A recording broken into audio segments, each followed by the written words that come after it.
Ce mois-ci, je vous propose de parcourir rapidement 4 études parues récemment dans des revues scientifiques de premier plan et abordant la notion de coût du capital et de 4 types de risques particuliers. Parmi les 4 questions abordées, j'ai retenu en premier les polices d'assurance responsabilité, de plus en plus répandues aux États-Unis. Conduisent-elles les dirigeants à prendre plus de risques et sont-elles en conséquence une source de hausse du coût du capital? Les 3 autres questions sont 2.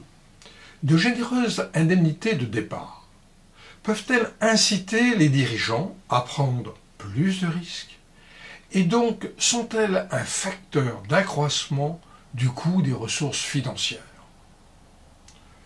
3. Une forte concentration des ventes autour de quelques clients est-elle source de risques et se reflète-t-elle dans un coût du capital plus élevé? Et enfin, 4. La localisation d'une entreprise dans une zone fortement délictueuse est-elle source de risques supplémentaires et le coût du capital en est-il affecté? Chen, Li et Zhou s'interroge dans un article publié dans le Journal of Accounting and Economics sur le lien entre les polices d'assurance couvrant les responsabilités personnelles des dirigeants et le coût du capital propre des entreprises. Leur thèse principale est que les dirigeants, supportant moins les conséquences des risques pris, sont conduits à être moins vigilants dans le reporting financier, voire à accepter des décisions plus risquées.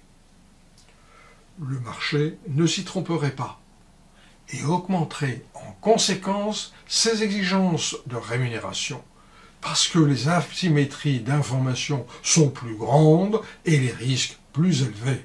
Pour tester ces hypothèses, les auteurs exploitent un échantillon d'entreprises canadiennes entre 1996 et 2008. Les données concernant les assurances des dirigeants ont été collectées à la main à partir des documents d'information publiés par 300 firmes non financières cotées sur le Toronto Stock Exchange dans le système CEDAR. Les données comptables proviennent de la base CompuStat International, les prévisions d'analystes de la base iBus. Au total, l'échantillon contient 2000 observations firme année.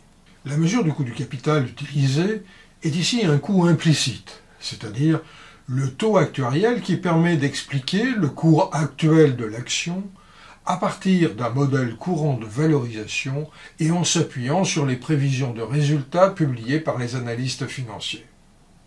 Techniquement, il s'agit d'une moyenne de 4 estimations obtenues à l'aide de 4 modèles de valorisation développés au début des années 2000 dans la littérature comptable. Ceux de Klaus et Thomas, parus en 2001, de Gebhardt et autres en 2001, la version élaborée par God et Monahan du modèle de Olson et Jutzer-Neuroth, publié en 2005, et enfin l'approche de Easton en 2004 à partir du PEG ratio. Il s'agit donc non d'une mesure ex post, mais bien d'une mesure anticipée de la rentabilité. Au Canada, les entreprises cotées doivent publier au sein de leurs documents d'information les caractéristiques des polices d'assurance achetées par la firme pour couvrir les risques des principaux dirigeants, si ces derniers faisaient l'objet de plaintes, en particulier de la part d'actionnaires. Ces assurances peuvent leur éviter d'avoir à supporter directement les frais occasionnés par leur défense et les coûts de règlement d'éventuelles indemnités. La variable construite DOI-COV est un ratio égal à la somme des montants limites assurés divisé par la valeur boursière de la firme. Plus de 70% des firmes de l'échantillon sont concernées et la moyenne du ratio DOI-COV est de 4,5%.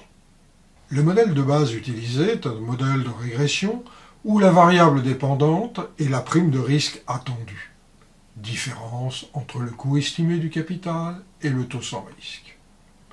Et la variable indépendante est la variable de couverture dénommée DOI-COV. Un vecteur de variable de contrôle, grand X, est introduit. Taille, ratio book-to-market, levier, risque, rating, cross-listing éventuel, etc. Des effets fixes par secteur et année sont pris en compte. Par ailleurs, plusieurs études complémentaires sont développées.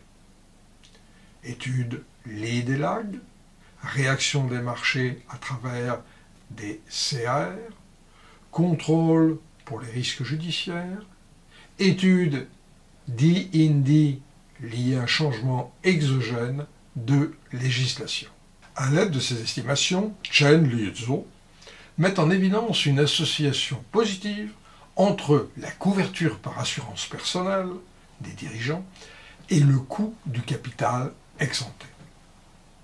De plus, un changement de coût du capital suit et non précède un changement dans la couverture par assurance. Cet effet n'est que partiellement expliqué par l'anticipation de risques juridiques plus grands. Il est plus marqué quand la symétrie d'information est forte, par exemple en présence d'earning surprise ou d'insider trading. Par ailleurs, les auteurs notent une réaction négative des marchés, CAR négatif, à l'occasion d'annonces d'accroissement de couverture.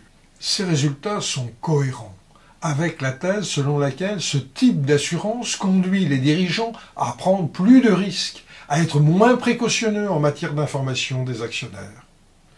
Un haut niveau de couverture est en effet associé à une qualité dégradée de reporting, une liquidité plus faible du titre et des prévisions d'analystes plus médiocres. Au total, ce type d'assurance apparaît plutôt défavorable aux actionnaires, ce qui se traduit naturellement par une hausse du coût du capital.